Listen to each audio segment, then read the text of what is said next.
කීයටද ගෙදර ආවේ? දැන් ටිකක් වෙලා තාත්තේ.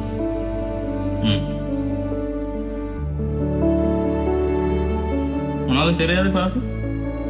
අද පේපර් එක තාත්තේ කරේ. සුජාන් ලාවද එහෙම? නෑ තාත්තා ගමනක් ගිහිල්ලා.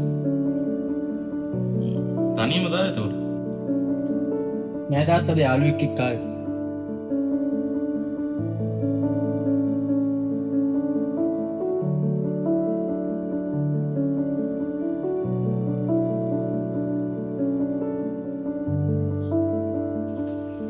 කීයද දැන් පාඩම් කරන්න ගන්නද? හරි හරි අම්මේ මම පාඩම් කරන්න. පාඩම් තාත්තා වෙලා තියෙනවනේ. වෙලා වෙන චිත්‍රයක් බදාගෙන. දැන් එදා මම මෙයාගේ පේරන්ට්ස් මීටින් ගියා. දන්නවද ටීචර් කියපේවා? උගන්නනලාට අහන් ඉන්නාට පොත පිටිපස්සේ චිත්‍රයක් කරනවා. බලන්නකෝ මම පොතක් කරන් මට පෙන්නුවා හැමෝම ඉස්සරහා ටීචර්. හැමතිස්සෙම චිත්‍ර අඳින්නේ නෑ. ඒ වෙලේ විතරයි. දැන් මම කිව්වත් අදට පන්ති කීවෙනියද කියලා. තුන්වෙනිය. තුන? දැන් මම කවුද ඔෆිස් එකේ ඩිරෙක්ටර්. ඩිරෙක්ටරේ පුතා තුන්වෙනියා.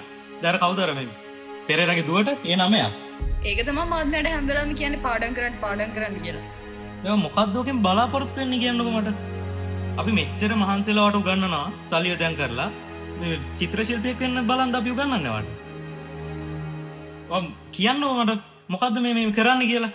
දැන් එදා පේරන්ට්ස් මීටින් එකේදී මට අර මගේ යාළුවා හම්බුණා. කවුද? තනුජ. ඔයාලට මතකනේ එදා අපේ බැච් පාටි එකේදීත් හම්බුනේ. මොකක්ද එයාගේ නම? හිමරුනේ මට මතකයි. හිමරු පන්ති දෙවෙනියා. මට කොච්චර ලැජ්ජ හිතුණාද කියලා දන්නවද? ඔයා යන්නේ නැහැ නේ මෙයාගේ පේරන්ට්ස් මීටින් වලට.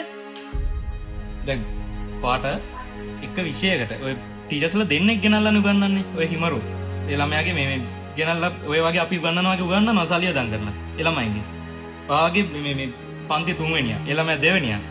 අපි මේ ඕවද මේ බලාපොරොත්තු වෙන්නේ. හිමරුට ඉතිහාසෙට ලකුණු 95යි. ඔයාට කීයද? 89ද කොහෙද මට මතකයි. මං කිව්වා අපි මෙයා බලලා තව ක්ලාස් එකකට දාමු. මොකක්ද ඔයාගෙන් බලාපොරොත්තු වෙන්නේ කියන්නේ? දැන් වියදම් කරන එකේ සීමාවක් නැහැනේ. අපි පොඩි කාලේ ඉඳන් මෙයාට මෙච්චර සල්ලි දීලා හදන්න මේ උගන්වන්නේ. කොහොම ලකුණු ගන්නද? චිත්‍ර හැමදාම චිත්‍ර පොතක් පිටිපස්ස බැලුවා චිත්‍ර බිත්තියක් බැලුවා චිත්‍ර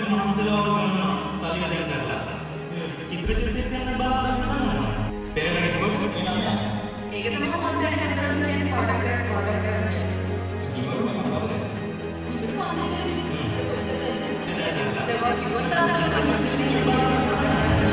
හරි. එන මාළු සතුරු කරන්න. ඇයි මේ මාළකින්? අපි ඔක්කොම අයින් කරමු. මේ චිත්‍ර භාගයක් පාඩ කරලා නැහැ. ඔක්කොම අපි අයින් කරමු. හැබැයි මේක කරන්නේ නැහැ. මේක සූත්‍රයන්නේ. අපි මේක කරන්නේ නැහැ. ඒක නෝන දන්නේ. නේ? ඒක නෝන දන්නේ. අනික අයියා මම හිමරු වගේ වෙන්න ඕනේ. හිමරු කියන්නේ කවුද මගේ? හා? ඇයි මම හිමරු වගේ වෙන්න ඕනේ? තාත්තා හිමරු ඇවිල්ලා. පන්ති පළවෙනියා හිමරු ඇවිල්ලා. අම්මේ මට චිත්‍ර දෙන්න බෑ. තාත්තා ඔයාලට චිත්‍ර දෙන්න බෑනේ. හරි. අපි අම්මේ ඇයි අම්මේ දරුකමට දාගන්නේ? මම දරුකමට දාගන්නේ. මම පන්තියේ පළවෙනියා යාට චිත්‍ර දෙන්න බෑ. හිමරු ඇවිල්ලා. මේ ඔක්කොටම වැරදි. මේ ඔක්කොටම වැරදි අම්මේ. තාත්තා මේ ඔක්කොටම වැරදි ඔයාලා.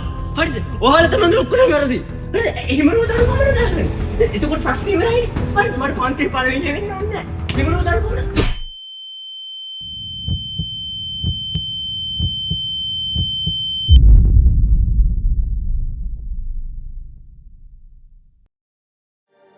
එමෝඩ කොච්චර වියදම් කරනවද පුතේ? මං කියන්නේ මේ වියදම් කරන එකේ තේරුමක් තියෙන්න ඕනේ.